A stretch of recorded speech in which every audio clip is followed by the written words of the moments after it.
This podcast is part of the Batman Universe Podcast Network, hosted by the BatmanUniverse.net. Check out everything related to Batman and the entire Bat family at the BatmanUniverse.net, including news and original content related to comics, movies, television, merchandise, video games, and more. Also, check out some of the other unique podcasts that TBU has to offer. Consider supporting this podcast by becoming a patron on Patreon. Even $1 can go a long way in supporting this content that you enjoy. Look for a link over at thebatmanuniverse.net to offer your support now. And now, on with the show.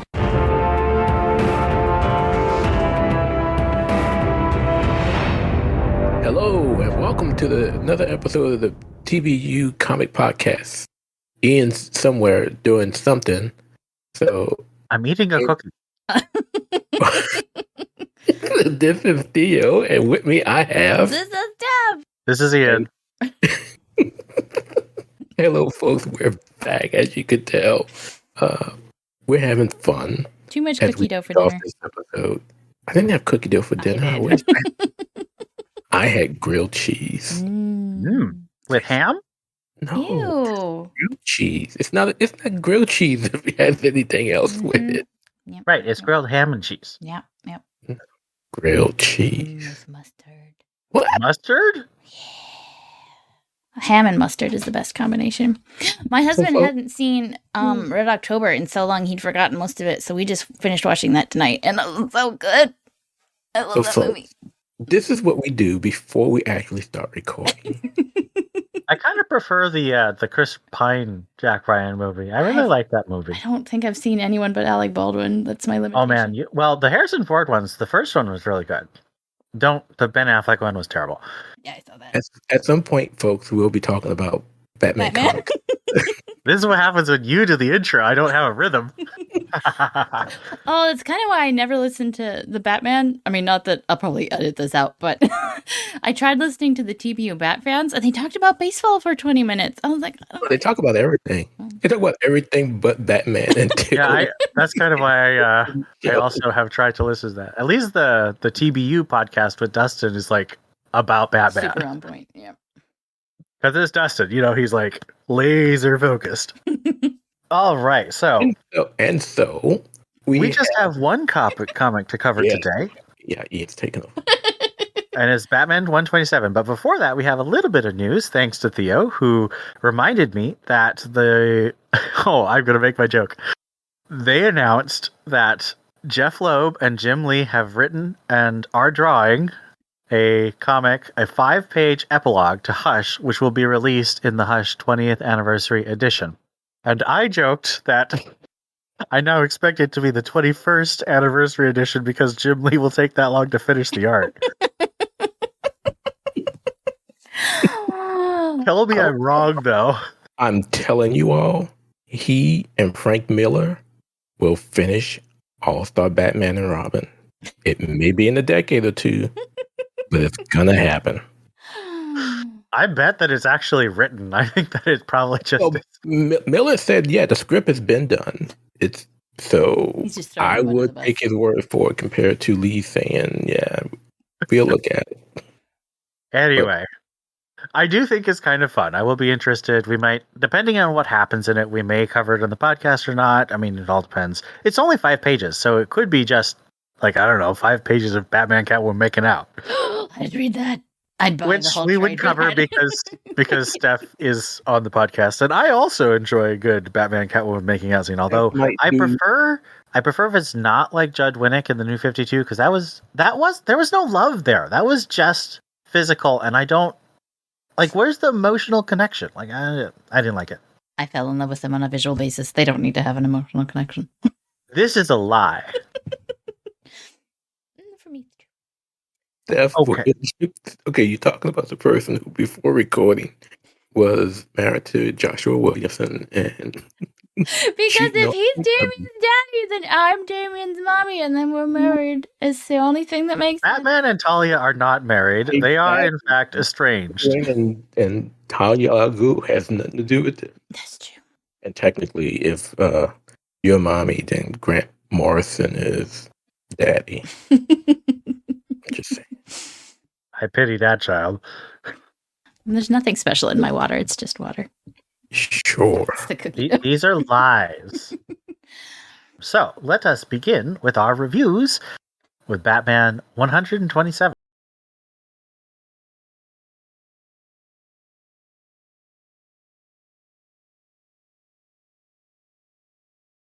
Written by Chip Zdarsky, illustrated by Jorge Jimenez, colored by Tomu Mori. In the past, after the events of JLA Tower of Babel, in which Batman's files on how to take down the Justice League fall into the hands of Ra's al Ghul, Superman confronts Batman in the Batcave. Bruce explains he couldn't be on the Justice League if even one person doubted him, so it matters not that he was voted out. When Superman presses him on how Batman can be so callous about his files on the Justice League, Batman pushes back. Clark asks what the contingency for Batman was, to which Bruce answers, the Justice League. Superman then asks Bruce to tell the truth about who really stops Batman. In the present, in the Batcave under Wayne Manor, Tim Drake Robin meets the Batman of Zur-En-Arrh, Batman's subconscious failsafe personality stripped of Bruce Wayne. This Batman has been called upon by Bruce to save everyone because this version is the one who created the murderous, rampaging robot known as Failsafe. Zur-En-Arrh deleted the memories of how he created Failsafe, so Batman and Robin get to work in trying to solve the problem. However, Failsafe arrives. The dynamic duo engage the robot, with Robin trying to convince Failsafe that Batman did not murder the Penguin. At the wreckage from the battle last issue, Commissioner Renee Montoya tells Nightwing she can't keep avoiding Mayor Nakano's calls about the incident. Trusted emergency crew members head members of the Bat family to the hospital, but Nightwing makes sure that none of their masks are removed, even though they're unconscious. It turns out that Failsafe planted bombs that are now going off to distract the Bat family. Oracle and Nightwing agree that they need backup to fight Failsafe. Zur-En-Arrh and Robin take the fight upstairs to Wayne Manor, as they struggle to defeat Failsafe. Bruce, watching from the back of Zur-En-Arrh's mind, sees that even a pure Batman can't stop Failsafe. With Robin's life in jeopardy, Bruce reasserts control and saves his son from Failsafe. Bruce then tells Robin to get away and call for help, running back in to finish his battle with the machine. He tries to find weaknesses in the robot but fails, getting pummeled by the robot. He makes his way to the grand staircase, seeing visions of Tim Drake, Dick Grayson, Jason Todd, and Damian Wayne running down the stairs. He thinks of his sons as death beckons him. He collapses to the ground as Superman arrives. So I'll be completely honest.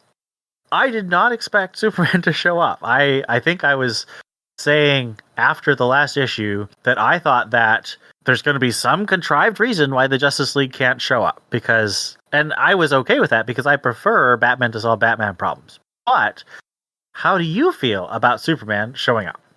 Well, okay, yeah. So it's like you said, like there's been so many times in the last 2-3 years that all the problems would have gone away if Superman had just showed up. And he never did, and there's always either a reason or they don't even mention it, whatever. And so when I saw him at the beginning, my heart leapt. I was like, here is my EMP right here. And so I was really hoping he would be there at the end, and then he was so dark and menacing and so scary. I was like, ooh, this is kind of cool. I was very happy. Yeah, the last few pages when he shows up and you just see his eyes and he's like, I'm going to need you to back away from my friend. I'm like, shit, that's Clark. And then you get to that page and, he just does a great job of whoever he pencils and him standing there just in the doorway and the wind swirling around him was just chef's kiss. I agree. I thought it was a great moment. I'm looking forward to Chip doing I'm hoping he'll do something similar to like the Double Date issue that Tom King did, where it's just like, obviously I would prefer it if Selina and Lois were there too, but just like Bruce and Clark having, showing who they are, because they have such interesting character dynamic because they're so different, but also you're both so determined to fight for justice and save people. So that contrast and similarity just provides so much interesting character interaction. But yeah, this is exciting to me because it is character, and I love how it bookends the beginning of the issue with the flashback, and then the end of the issue where Superman shows up. Like that's good construction, I think. That's really artistic, and it just works. How do you feel about all the contrast between Batman calling his Robins and Batgirls soldiers versus calling Tim his son, and then the flash of that sort of like hallucination of seeing his sons running down the staircase? Like, I feel quite clearly that Zdarsky put the whole does Batman care about his family to rest. Like, clearly, Zdarsky, this Bruce loves his family. What do you think? No, it doesn't. And I hate to cut Steph off go ahead. first. It doesn't. I mean, that's simply because some people just can't be satisfied. You know, like when you asked the question 2 episodes ago when we first brought up this topic, you know, people just need to chill. But, you know, that's never going to happen. And no matter what the end story will be, no one will be satisfied. You know, hey, I'm still holding a grudge against Tom King for Batman 50. So, yeah, I don't think this resolves anything with those who are unresolvable. As I've learned in my cynical old age, people cannot be reasoned out of ideas they didn't reason themselves into. So what I'm hearing is that people are the Terminator. They cannot be reasoned with or bargained with or bought. But I thought it was lovely. I thought it was a great, not imagery, but storytelling device to say that Bruce's love for his kids was so strong that even though he has this this separate part of himself that is only supposed to be Batman, it was so strong it reached into that compartmentalization. English is a hard language, by the way. So I loved that. And I also, I mean, apart from that, I loved that Zuranar Batman knew that Batman would want to deactivate failsafe, and so he forgot how to deactivate failsafe on purpose. And it's so Batman. It's hilarious. And based on that, going back to your thing from last time, I'm pretty sure there's no EMP. There's no EMP. Superman was the EMP.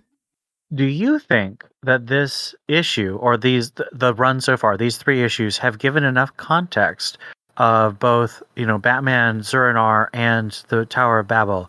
I don't know. I assume that. Well, I know Theo's read both of those, but Steph, I think you probably haven't. I haven't read it. I am very familiar with the story, and I think I've either seen or watched, or maybe I did read something about it, but I am familiar enough with it that I know what it all is. Okay, but let's put ourselves in a place where if we haven't read those stories, do you think that these 3 issues provide enough context that the story works without being deep in that lore? I don't think it's that important. Like, I think the gist of it is there that Batman had a plan for every member, including himself. And that's all I need to know. Like, there's not too much more I need to know about that story, other than in that story, which is summarized at the beginning here, there really wasn't a failsafe for Batman, so he made one. Also, with proper editing, there will be reference points if someone wanted to follow up on it.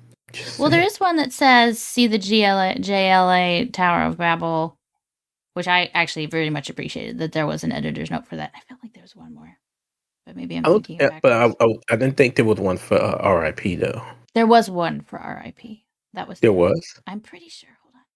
Well, the interesting thing is, like 87%. The end of the backup, which we'll talk about in a minute, but I'm just going to talk about the lettering. It says that next month, the backup is going to be about Zuranar Year 1. So that's kind of cool. So I think that Zdarsky is going to... Because the thing about Zuranar is that originally Zuranar was like this wacky drug dream sequence character in the 60s and 70s, I think. And then Grant Morrison made Zuranar a backup personality of Batman in Batman RIP. But Batman Zuranar only showed up like already like he gets some exposition of what he is, but we don't get to see the creation of Zuranar. So I think it would be cool to see the creation because honestly, one of my and I fully expect lots of people to try and cancel me for this. Batman fans, cancel me. I think Batman R.I.P. has way too much exposition. You're always told to show, don't tell, and Batman R.I.P. just tells and tells and tells and tells. Like so much of that book happens off panel, and then you're told about it in dialogue, and I think that's really frustrating. So I'm very excited to see this genesis of Zuranar in the backups. And how long have you been reading comics? Since 2005. Okay. And I'm pretty sure off-paneling has been around long before that. Oh, yes. But I can still hate it. I mean, you've been reading since 1989, so... Exactly.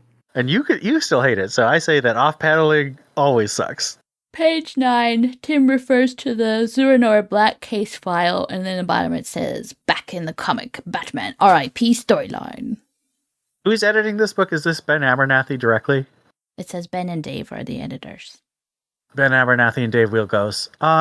Well, Ben I know is he's the group editor, so he's an exec. So my guess is Dave probably is doing most of the heavy editing on this. So good on you guys. Do you know what they're failing on?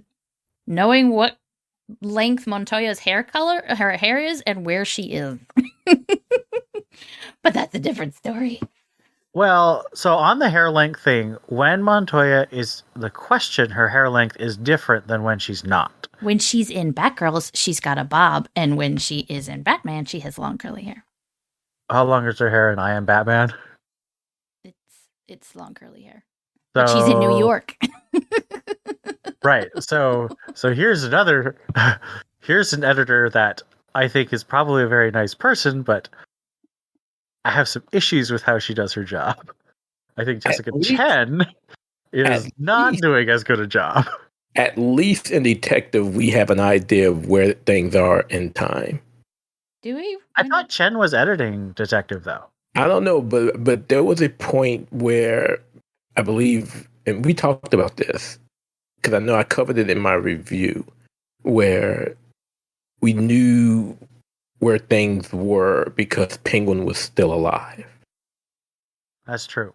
Because he was talking to Harvey and he was saying, I know it's not, Riddler, it's not Penguin, blah, blah, blah. So we knew at that point Penguin was still alive. So at least we had some time frame of knowing what's going on compared to... But whatever. It would be interesting to see how Renee looks in Ridley's series when it comes out. Oh, right. Yeah, Blue Wall. Yeah, I was looking forward to that, but then I read these pages from Ridley's Black Panther run, and I'm back in the toilet of not excited at this at all. It is such a wasted opportunity. What is going to happen next? I have to admit I don't know. Because I didn't expect Superman to show up, so I was like, Batman's going to think of something. And also, we're only halfway through, so yeah, I think Superman fails. I mean, I think so too. If we have 3 issues left, the next issue is going to be failsafe already being part of a contingency, having a contingency built in for Clark, and probably taking them out with some kryptonite or something of that nature. Will it be magic or will it be kryptonite? Probably kryptonite. It's probably something he's gotten. Unless we get the first bit of the night weaved into the main series with him using some magic learned from Zatara. That would be interesting. That's why I'm asking. Okay, listen. The backup just finished. And if that's supposed to be leading to a crossover of some kind, is that a crossover within this story? And so maybe they have to go into hiding or something, and Catwoman's going to help them or something. I don't know. No, I am 100% confident that the crossover is going to happen starting in January. And it's a crossover with Detective, Catwoman, and Batman. Oh. Keep saying that, but he doesn't say what it's going to be about. It's going to be about Batman, Catwoman, and Detective. I don't know. Well, technically, you're talking about 2 people. So Yes, you're correct. So it's just going to be Batman, Catwoman, but it's going to include the I detective. don't know who this detective is, but Batman is the detective. Oh, also Talia, because she's in detective right now. don't get me started. But I have no idea what's going to happen. I didn't know there was going to be 3 more issues. So yeah, Superman can't just come in and save the day. So He's not on any of the covers either. Yeah, So he's probably got like a failsafe. Probably has like a little kryptonite container in his chest or something. I don't know. Yep. Yeah. But it's very exciting. As long as he just stops beating Bruce's head in. Maybe they're gonna have to find Zur-Anar's lost memes. Well, this is clearly going to be Batman Truly R.I.P. That's going to be the secret title of this arc. all I know is this arc is going to end with Bruce Wayne Batman figuring out how to defeat Failsafe. Anyone else doing it, a la Superman or Justice League or what have you, just kills the story. So yeah. They may be able to buy him some time, but yeah, I agree with that. Clock fails. I mean, that was the big criticism of both, to some extent, Tom King's run, although I still think that's unfair. But a lot of people, like, I always brought this up because I always saw people saying this, but during James Tynion's run, everyone criticized James Tynion because he had other people winning, and Batman was losing. And I'm like, sometimes Batman loses. But I don't think Zdarsky is going to do that. I think Zdarsky has set the tone for this very much being Batman drives the story forward. And I think it's cool. I really enjoy the writing a lot. Mm-hmm. All right. So let us move to our backup. You want to talk about the art? I want to talk about the art just a little. Let's talk about their art because Jorge Jimenez and Tomu Mori deserve to have a few minutes spent on talking about their art.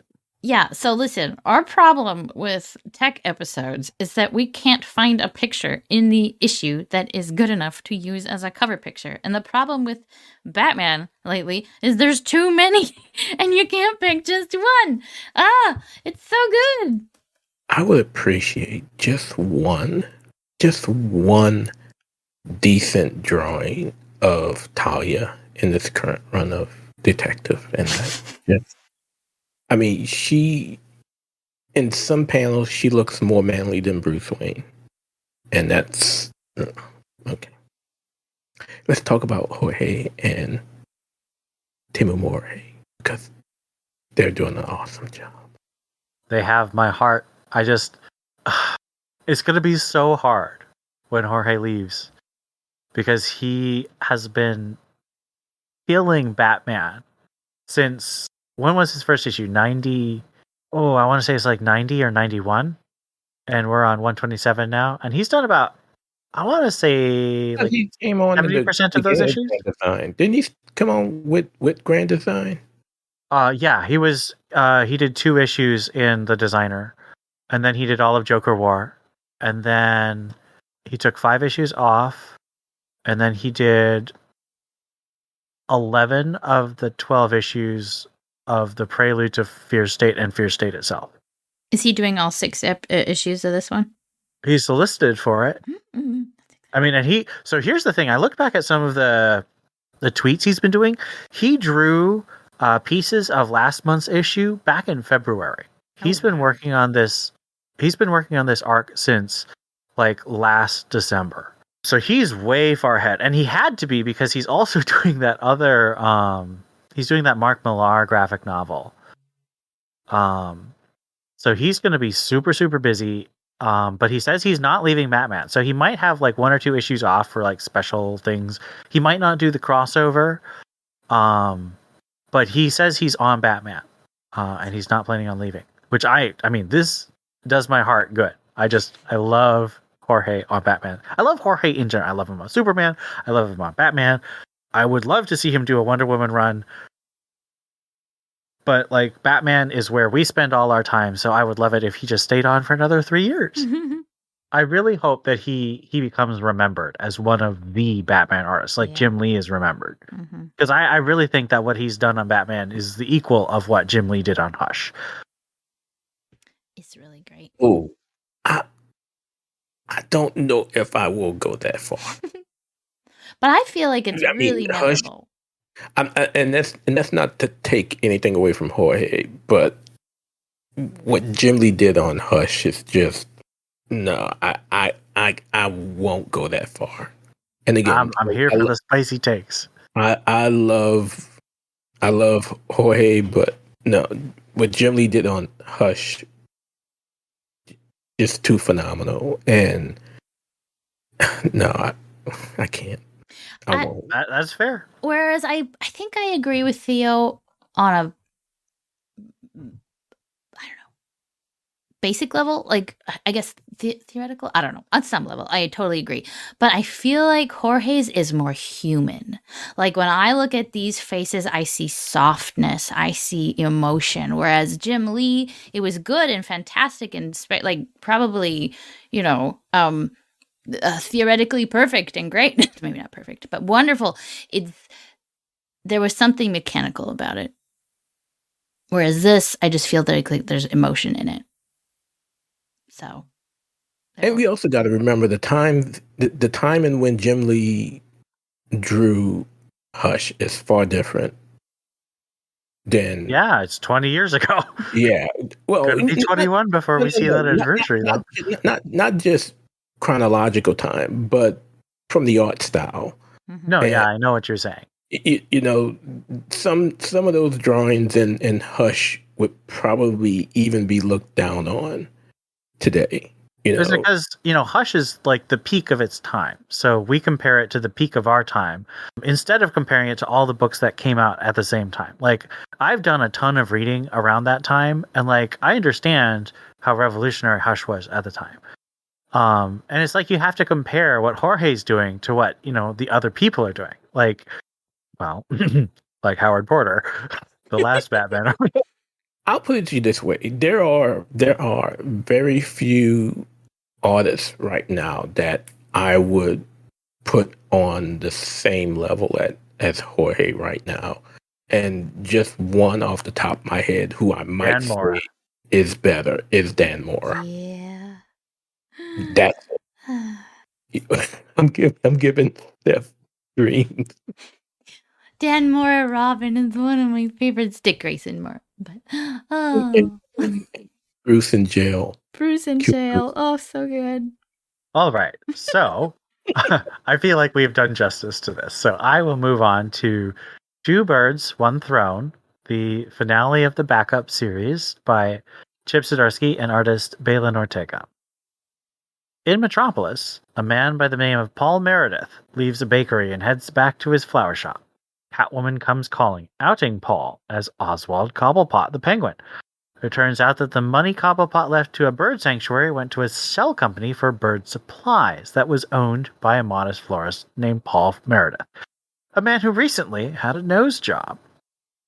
Oswald tells Catwoman he wants out of the Gotham scene, that he's done being a night animal. He tells her that Batman is an addiction they all have, and for a while he wanted nothing more than revenge. But now, Oswald just wants his life to himself. He didn't intend for his kids to kill each other. Rather, he thought they'd bond. Catwoman agrees to keep Oswald's secrets, but he tells him that Aiden and Addison Cobblepot will pay for murdering their siblings. Oswald says he understands, but when Catwoman leaves, he hopes his two surviving children give the Bat and the Cat hell. Afterward, Catwoman spends the night in Metropolis and ponders her own place in Gotham. She's not ready to leave it yet, but perhaps she can break some cycles of her own. So we've come to the end of our three-part story of Catwoman by Chip Zdarsky. Let's start with a big question. How do you feel about this three-part story? I thought it was a good backup. It had nothing to do with this story, but it sounds like it's going to have something to do with a future story. It doesn't have nothing to do. It follows up on the Batman, the Cobblepot. And what it does is it proves that Failsafe has no right to do what he's doing because Batman didn't kill anyone because nobody's dead. So that actually does bother me a little bit. That's like, Catwoman should come back and say, hey, he's not dead. But she doesn't know what's going on. But she's in Metropolis. Yeah. But no, it was a good chaser for such an intense issue. And I like the feel of it. I like that it's not completely unrelated, but it's its own story. And and the art is gorgeous. I thought it was great. I truly loved the reveal. Yes. think what happens now is this might be, and Ian kind of mentioned it in reading the summary. I think this begins the final breakup of the Bat and the Cat, considering she's thinking of what type of cycles in her life she's gonna break, and I think Bruce Wayne might be one of them, which I am so sad to hear. Or maybe being on a break is the cycle she wants to get rid of, and she wants to start being together again. We would only hope. Mm-hmm. Oh, I've said many times that I think that this story that Zdarsky's telling, like the long term, he said he's here for the long haul. I think that means at least 2 years, hopefully 3 or 4. I think long term he wants to get them together, but I think that he's going to build to that. I don't think he's going to start with them together. I think he's going to build to a reconciliation, and having them sort of define the relationships and say, we're not on a break, we're going to actually break up, is the first step before, a big romantic coming together. God, I would hate that. I mean, you're the one who suggested it. No. Oh, I know I suggested it, but I would hate it. And I would hate it simply because what were we told going all the way back to Grand Design? What was the time limit? 1 year. 1 year. Exactly. And how long has it been? Well, in universe time, it hasn't been a year. Or whatever, but still, you know what I mean. I'm pretty sure we're close, if not beyond that point, even in comic book time. They're never going to say because they won't let Bruce age. That's true. I thought, all right. I mean, not to skip ahead too much, but in Batman vs. Robin, I thought the character at the beginning of that book was Dick for the first few pages because he was so young. Unrelated. What is Penguin up to? I am willing to believe him because one thing the ending said to me was that he is not a good guy. He hasn't converted. He's just tired. And so, him rooting for his kids to give them hell, I think or to give Batman and Catwoman hell, is totally him still being a baddie. He's done. He's done with crime. And being too tired to commit a crime doesn't make you not a criminal. Yeah, I personally don't think he's done. He's saying he's tired, but you take a break long enough, you could be ready to jump back in again. For sure.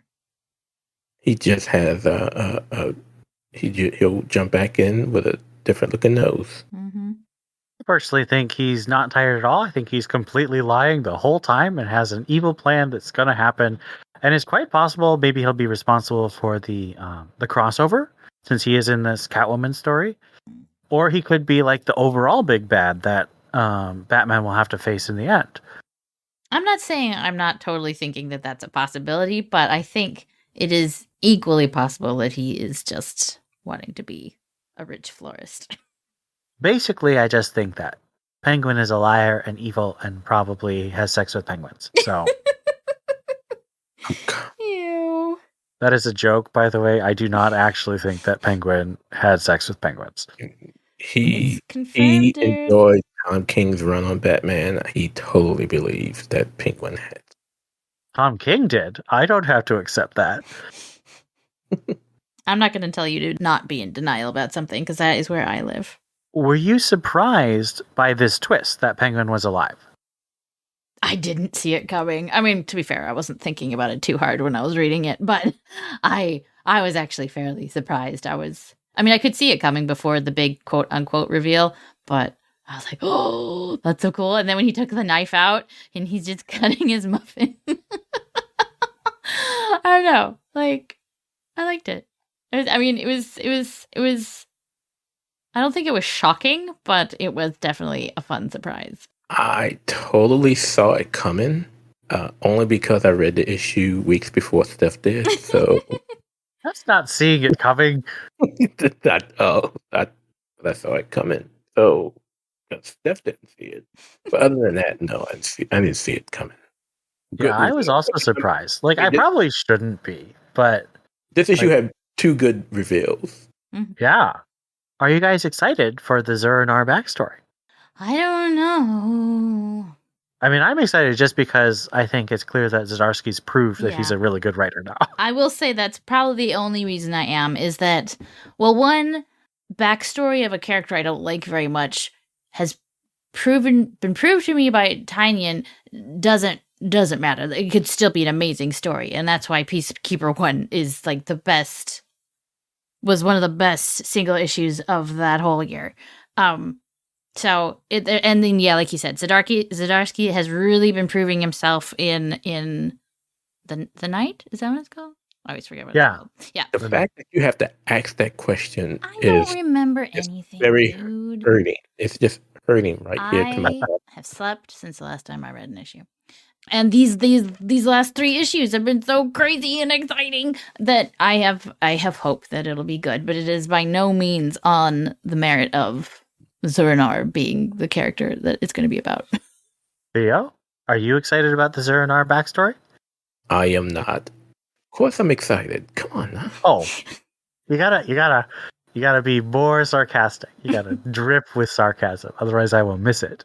But see, that's the point. You want to be believable. But yeah, no, I'm excited. Like I said, I was sold on Zdarsky writing Batman a long time ago, so, and he's only solidified my my appreciation for what he's done thus far. Only 3 issues in, but when you compare, when you add that in with what he's done in the Night, as well as some of his black and white stories, you really dig the voice he gives, not just Bruce, but all the characters that he's been writing thus far. Yeah.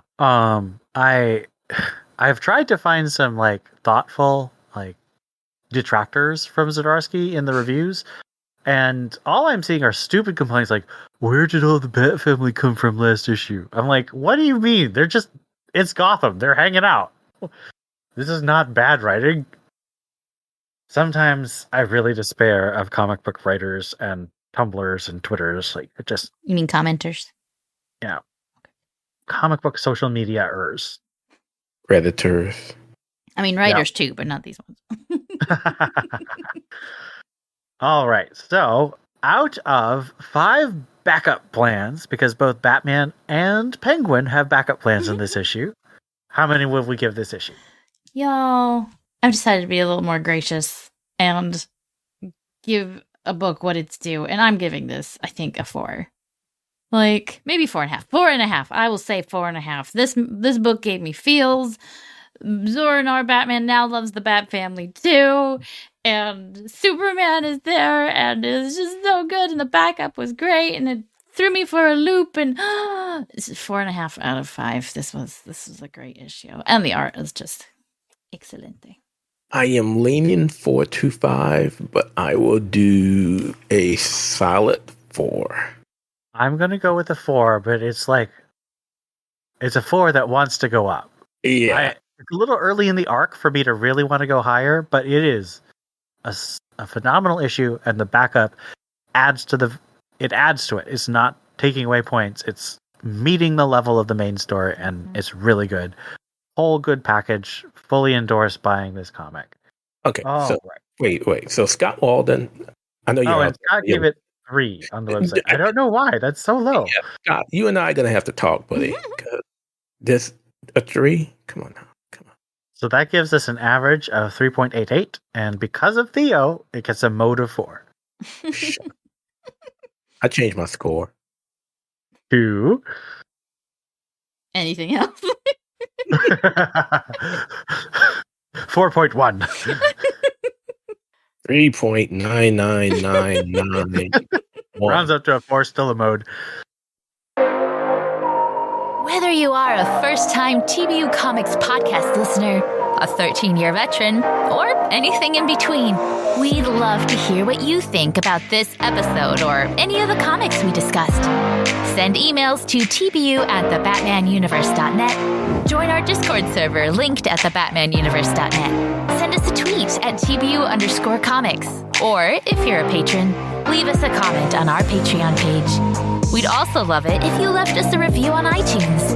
We'd love to read your comments on the next episode of the Batman Universe Comics Podcast. Batman may claim he works alone, but we know that he needs the Bat Family. Join the TBU Bat Family and let us know what you think.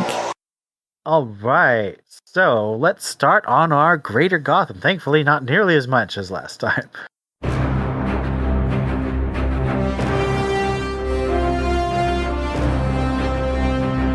Dark Knights of Steel: Tales of the Three Kingdoms. Now, this is a prequel anthology of stories for the Dark Knights of Steel. Okay, listen. Thumbs up, but that cover was misleading.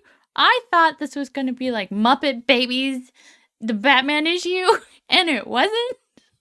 They were like 9 and 12 and 18. I'm like, that's fine, whatever. It had Robin babies. They did have Robin babies. Baby Steph was in it.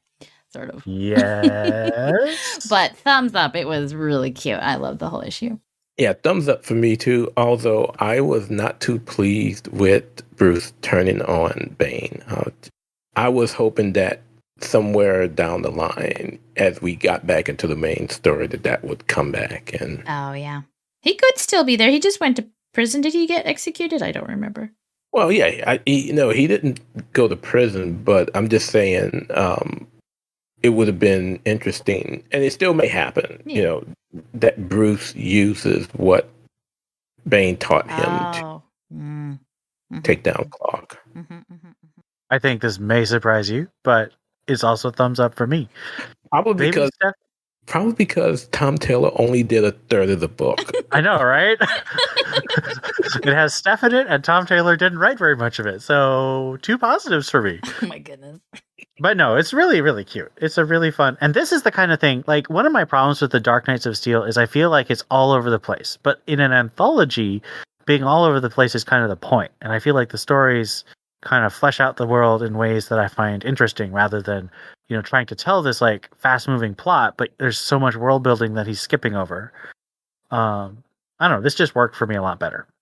Well, also in an anthology, you're just telling one story, so it has to be super tight. Beginning, middle, end, conclusion, denouement, all that in like 5 pages. Right. Batman Beyond Neo Year number 6, the finale of this story. I decided to say thumbs up. I think as a whole, it wasn't. I don't know. Like was the villain good in this thing? No. Was the ending that exciting? No. But the relationships and the new status quo for Bat characters, I thought was good. And the characters well written. I like the relationships. I like that Barbara became like the new Oracle with her triple-headed robot friend. I overall, like as the whole arc and with this last issue, I ended up really liking it, and thumbs up for me. Abstain. Steph convinced me to come back to this comic, and I'm glad I did. So it's going to be a thumbs up. I think that Steph said it really well. I think that there are definitely weaknesses in the plotting, but character-wise and concept-wise, there are a lot of really fun things. And it says it's coming back next year, so Ooh, I would like that. I am interested to see what they do next. I think this might be the first Batman Beyond trade I'm thinking about purchasing. Nice. Yeah. Batman, Dear Detective.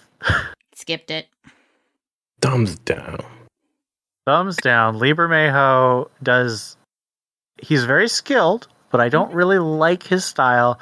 And this is not a book. This is an art gallery, and I resent them trying to tell me it's a book. I did skim through it, and I was like, these pictures aren't even related. They don't tell any kind of story. That is, in fact, correct. Yeah. And I think that's by design. I mean, the stupid letters in between the pages just meant absolutely. If you bought this book, I'm sorry. I wish that someone would be super clever and like do a run of variant covers that are actually telling a story. Yeah, I think that would be awesome. This is not that. I feel like they almost could have, because there was a while that he was doing a bunch of them for tech. Yeah, he was the main tech. Yeah. Anyway. He was the main variant artist. Yeah. Very good artist. He could have, and he says he did. I am not convinced he did. Not at all. Batgirl's number 10. What did I say? I think I decided thumbs up. Thumbs up. I'm liking the art a lot better now. Well, it's a new artist. I loved that Tamaguchi, Maps' brother, was in it. That was kind of cute. And I like that there's one villain. Well, there's actually 2. Oh, whatever. There's not 15 villains. Yes, that is true. Babs' whole wheelchair or not wheelchair thing is still irking me off, but whatever. I'm enjoying the book a lot more than I used to. Well, I do have a question for you, because I feel like the writers really want her to be in the wheelchair, but editorial says she has to not be in the wheelchair. Do you think it would be... Which would you prefer? Would you prefer her to not at all be in the wheelchair, or would you prefer her to be like full-time Oracle wheelchair? I feel like they need to approach the subject and make up their mind. Like, well, I'm asking what your opinion would be. I don't think it... I don't want to say it's not reasonable, but it is a little odd that when she's home, she scoots around in the wheelchair, and then she goes out as Batgirl and swings around. It's just like... It would make a lot more sense if they said that she took a shot of steroids every time she went out. Yeah, or something. I don't know. But it's just a little... It is a little jarring, I think, to see her in the wheelchair and then be dancing around. But I don't know. I have very little experience with... being paralyzed. Not that Barbara is anymore. I don't know. It's a touchy subject. And it's just odd. I feel like... I agree they need to pick one. I'm just curious which one you would want them to pick. I think they've got 2 Batgirls dancing around. It'd be okay for her to be a full-time Oracle. I lean that way myself, just because I came into comics in 2005 when she was Oracle all the time. And I loved those stories in Birds of Prey, so I would love her to be Oracle full-time. I know that commercially she's been Batgirl for 10 years, and there's a whole generation of fans who expects her to be Batgirl. And commercially, I would prefer they pick... Okay, so I'm saying this wrong. Commercially, they should pick her being Batgirl, because that's the audience they've built, and I think it can work. In my heart, I wish that she could be Batgirl. I'm not going to be bitter that she's not. Sorry, I mean Oracle. Sorry, I meant Oracle. I prefer that she'd be in the wheelchair full time, doing the thing, because she was so dynamic and she was so proactive. She made plans, and she was just such a leader and such a mentor and so mature. And I really appreciate that character, and I think she could be that again. I'm not sure the writers, not just Clunan and Conrad, I'm not sure that the main writers are in a place where they can write her as Oracle right now.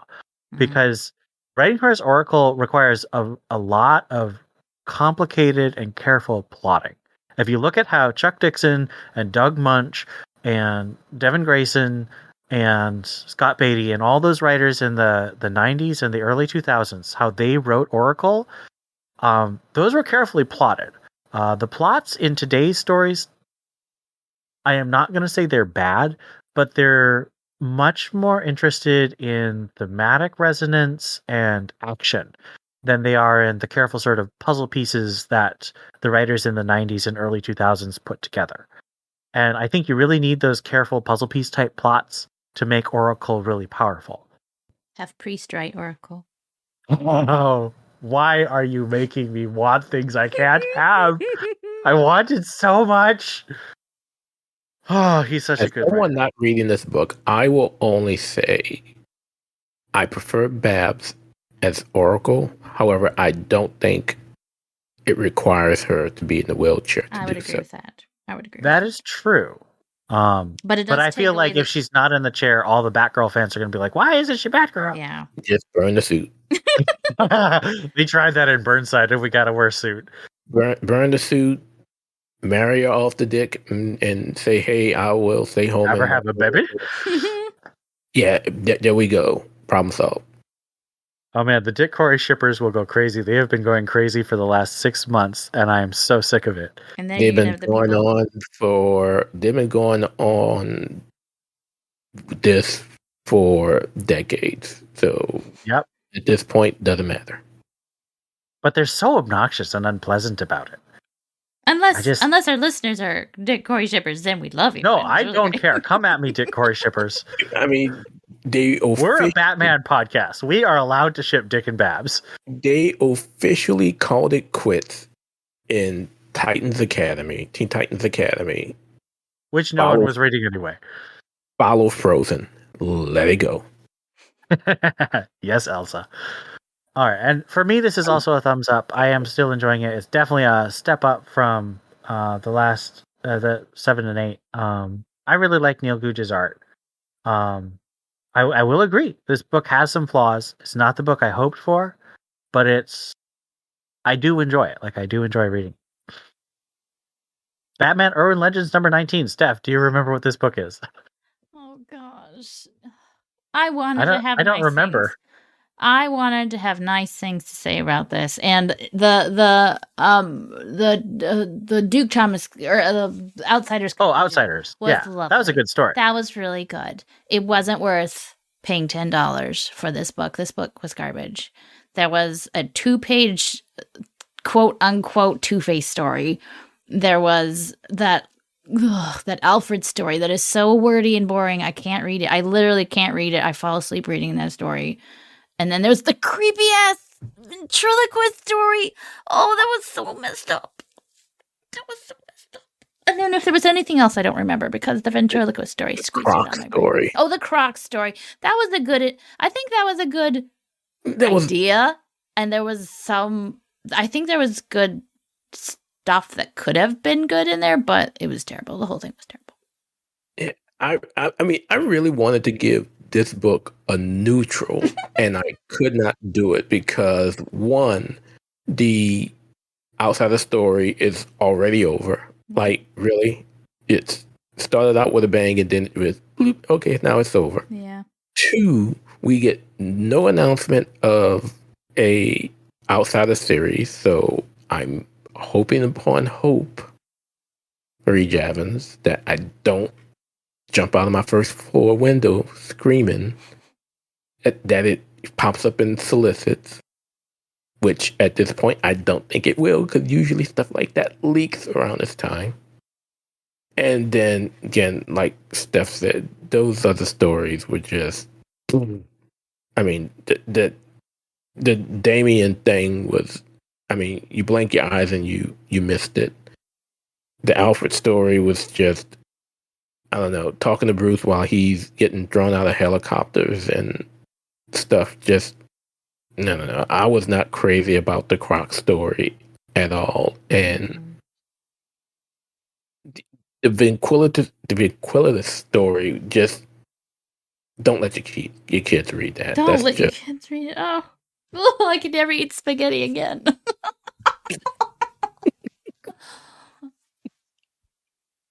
Just terrible. Just, I don't know. Just so here's my thing on Urban Legend. And if you give this book anything other than a thumbs down, I am flying. I'm giving it a neutral because the Outsider story was good. I gave it a neutral because the Outsiders story was good. But like, if you could rip that out and just leave the rest of the book in the store, that's what I would do. I agree. I look at Urban Legends. What are the series they've launched from Urban Legends? They've launched Deathstroke Inc. as a fine series, but it's kind of meh. Yeah, it's meh. They've launched Tim Drake Robin. Thumbs down. To be fair, we haven't necessarily. No, I'm talking about the stories in Urban Legends. Oh yeah, those stories were thumbs down. Thumbs down. Like the story about Deathstroke Inc. was sort of meh. It had Black Canary. I liked that, but the previews are out there, and the Reddit world hates it. So, and they're of the sense that Fitzsimmons either hates Steph, hate Tim, hate both, or just hate comics. And I just think that Martin is incompetent. Yes, I just. What do they call it? I say Fitzsimmons? No, I'm sorry, Fitzmartin. Fitzsimmons is the great ship in the Agents of S.H.I.E.L.D. TV show. Yeah. Oh God, that was love. They're so cute. I know, but and I agree. I don't know. They got the wrong person to do this, and Yes, they did. I am hoping. And now they've launched this Azrael series, and now I like the Azrael series, but I am going to be the first to say that I don't know why they're doing it in terms of sales. I love this series. I love the character. He is not a character who's going to sell a lot. Yeah. I really think that Batman and the Outsiders, because it has Batman in the title, would sell. It's classic. It's got great runs in the past. Why aren't we launching Batman and the Outsiders series off of this? Yeah. I will say I bought one of the first Urban Legends trades, but all that collects is this Chip Zdarsky Red Hood story, which I liked, and the Grifter story, which only I liked. Well, on the podcast. Clearly someone liked it because it's getting a freaking Wildcat series, which we are not reviewing because it is not about Batman. Thank God. So yes, Urban Legends as an entire series gets a huge thumbs down. Every single thumb I have down. The Outsiders story makes this particular issue a neutral because it was a great story. Mm-hmm. I mean, Batman? you got to average it out, though. Yeah, all the other stories. You average it out, and it's crap. I mean, I try to such find a great things story. I like about it. It's such a great story. They're making it so hard for me to be positive. They are. All right, Future State Gotham number 17. Steph. Thumbs up. It's so bad. Why do you keep doing this? Because there's talons, and Damien is possessed by JoJo. This is so stupid. It makes no sense. He's possessed by Joe Chill. Yes, he came back from hell possessed by Joe Chill. This is so stupid. This was the last issue. No, second to last issue. Next month. Okay. Thank goodness it's the last issue next month. I couldn't take this anymore. Oh, so stupid. Oh, I loved it. It was so good. So many thumbs down for me. Oh, and Dick has teleportees and he took everybody's masks off. I'm wondering what Steph is actually going to do when this thing goes away. My pleasure enjoying life will go away. That's what's going to happen. I'm going to have to take Come on, there's so many better titles you can read than none that make me laugh quite as much as Future State Gotham. That's fair. You had to review what you wouldn't feel this way. All right, I am Batman number 13.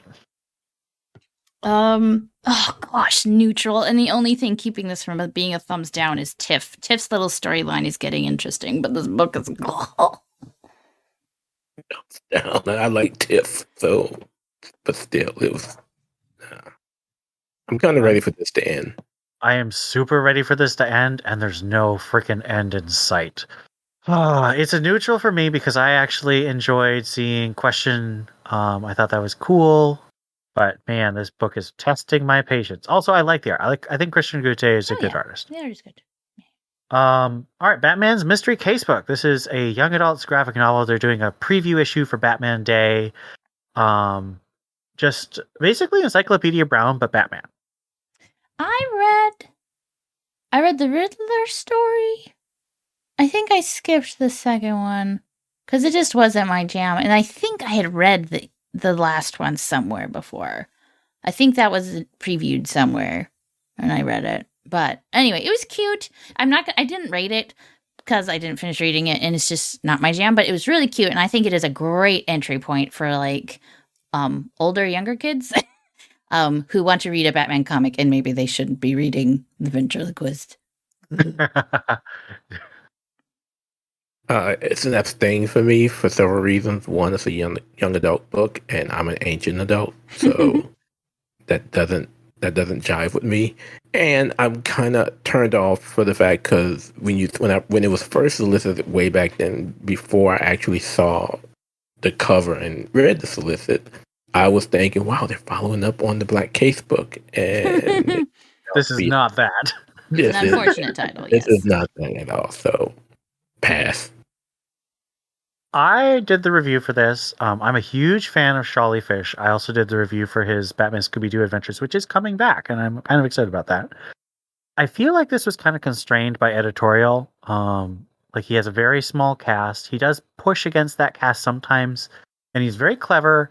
But it feels like Charlie Fish is really great because of his intelligent use of the less known parts of the Gotham universe. I mean, the Batman, not the entire DC universe. He's so steeped in lore and so clever. I mean, he's a PhD in child developmental psychology. So he's just really, really smart, really thoughtful.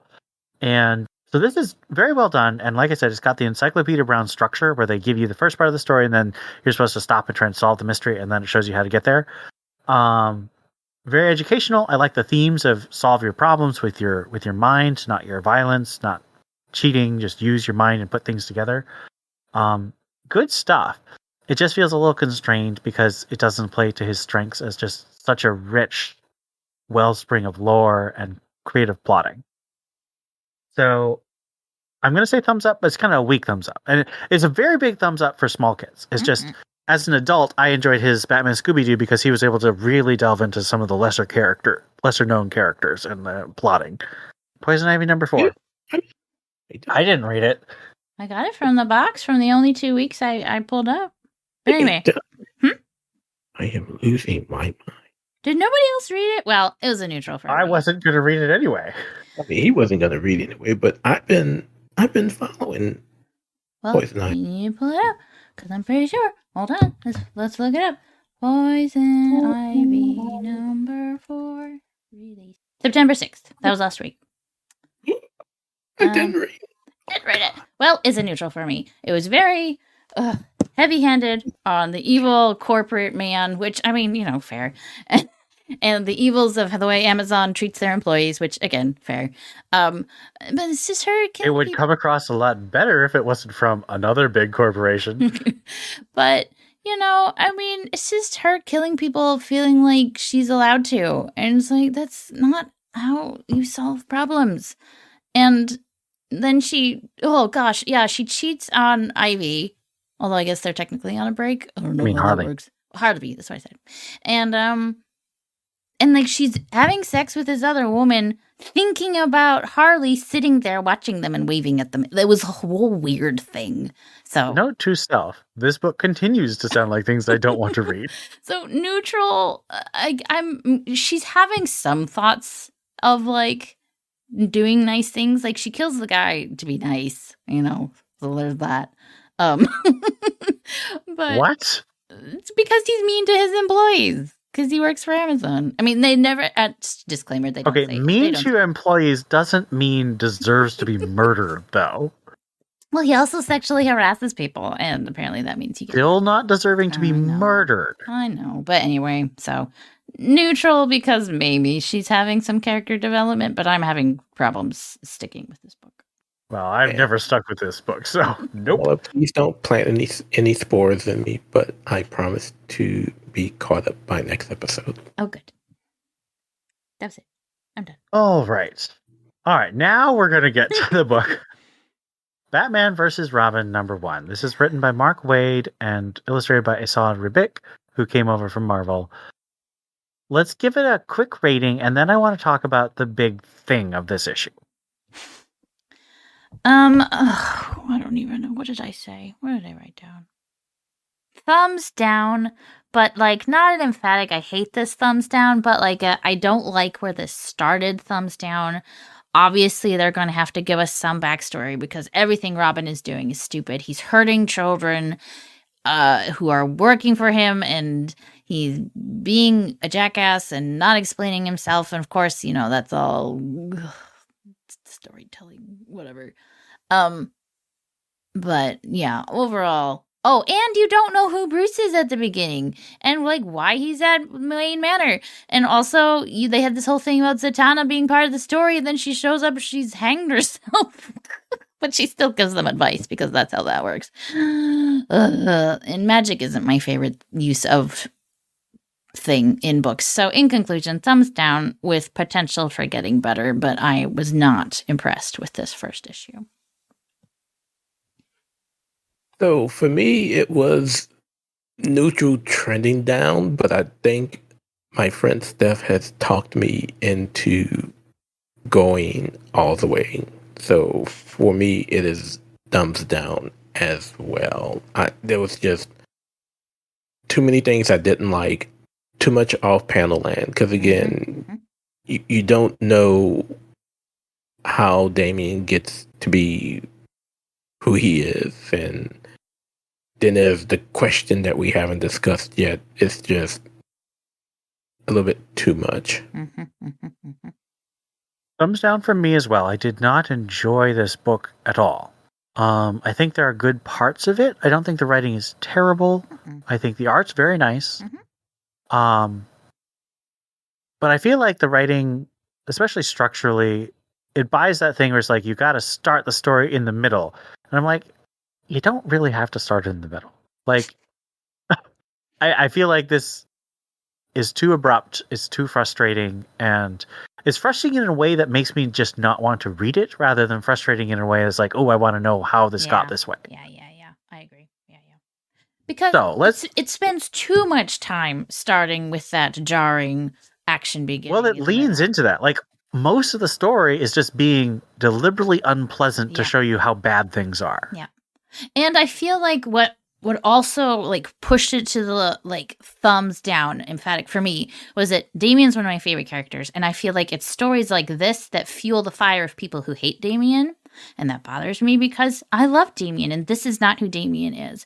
And then two, it's coming off How did you describe it earlier? Oh, he's my son and he's disappointing me. And he's making me an unproud mama. But I don't remember exactly what I said. I'm high on cookie dough. But and then we're coming off the high of the Robin book, which was so good. It was so good, and this is not good.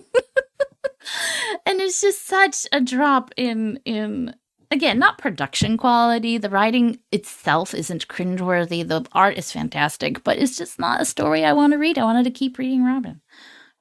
Yeah, I think that says it quite well. All right, let's talk about the thing. The thing. Alfred, the thing. Alfred shows up at Bruce's door. He proves that it's quote unquote really him. Is it really him? That's our first question. Oh.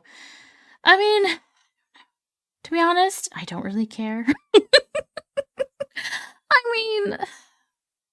I care. He's coming home to such a rude awakening. Like, no one's living in the house. Bruce is there for literally no reason. He's like, I don't know why I'm here. And then he gets almost murdered by Damien. Like, literally, Damien pulls out Shanks and is about to slice and dice him. And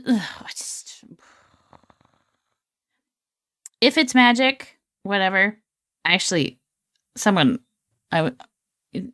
pointed out that it could be magic, and that he had been cremated, and so I was just imagining like a giant magic jigsaw puzzle, putting the cremated ashes back together. Wait, was he cremated? They said that in the book.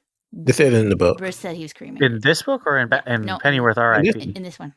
In this one. Okay. Mm-hmm. I actually couldn't. Well, It's cremation. It has to be magic. I feel like it has to be. Yeah.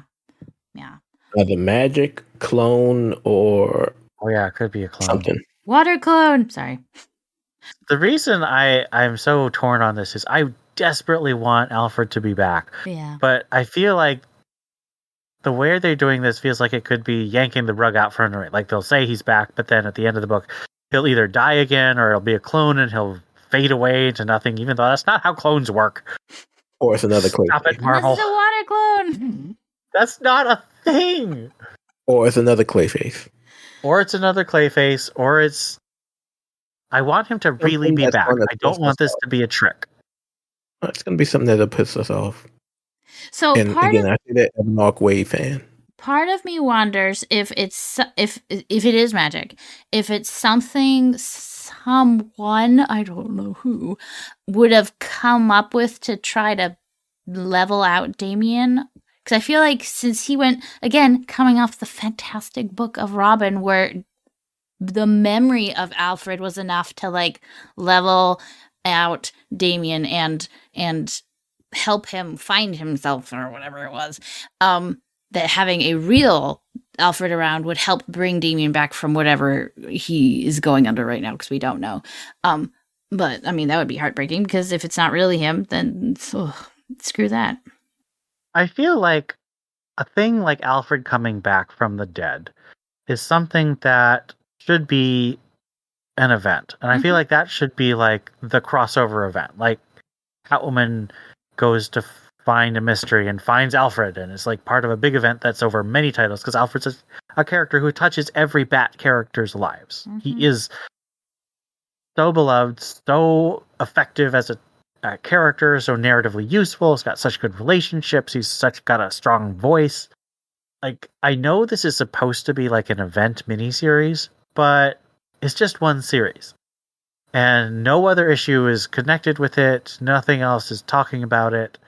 So it really feels like it doesn't really matter, which is why I feel like it could be a trick. And I really don't want it to be a trick. And so I'm kind of super pissed off. Plus, I don't like the issue. But even apart from that, I'm like, I want to trust that Alfred's back, and I don't trust because of the way they're doing it in this series. So yeah. Any other points you want to discuss about Alfred coming back? The big issue? No. I'll believe it when I see it, quote unquote. Spritz him with a hose.